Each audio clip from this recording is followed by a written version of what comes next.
தயவு செஞ்சு வீடியோவை ஸ்கிப் பண்ணாதீங்க. சோசியல் மீடியாவில் பேசுகிறவங்க எல்லாருமே வந்துட்டு கடவுள் கிடையாது.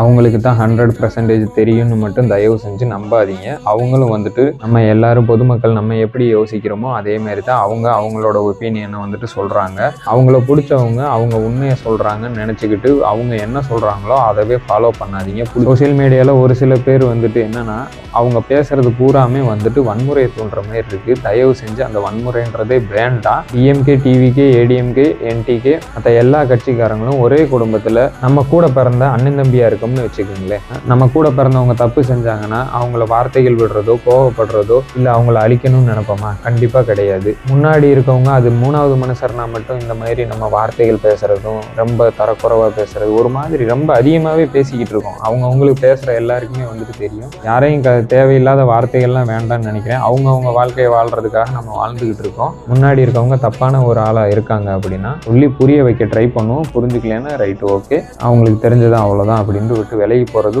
தப்பான விஷயம் கிடையாது. அதனால நம்மளும் எதையும் இழந்துட போகிறது கிடையாது. முன்னாடி இருக்கவங்களை கை காட்டுறதுக்கு முன்னாடி எல்லாமே நம்ம கையில் தான் இருக்குது. நம்ம பொதுவாக யோசித்து சிந்திச்சு செயல்பட்டோம்னாலே போதும், சரிங்களா? நம்ம சரியாக இல்லாமல் இருந்துக்கிட்டு முன்னாடி இருக்கவங்களை குறை சொல்லி எந்த பிரயோஜனமும் இல்லை. நம்ம அண்ணன் தம்பிக்குள்ள ஒரு தப்பு நடந்துச்சு அப்படின்னா அதை என்ன பண்ணணும் ஏது பண்ணணும்னு கலந்து டிஸ்கஸ் பண்ணுவோம்ல. அது மாதிரி வந்துட்டு எனக்கு பிடிச்சவங்க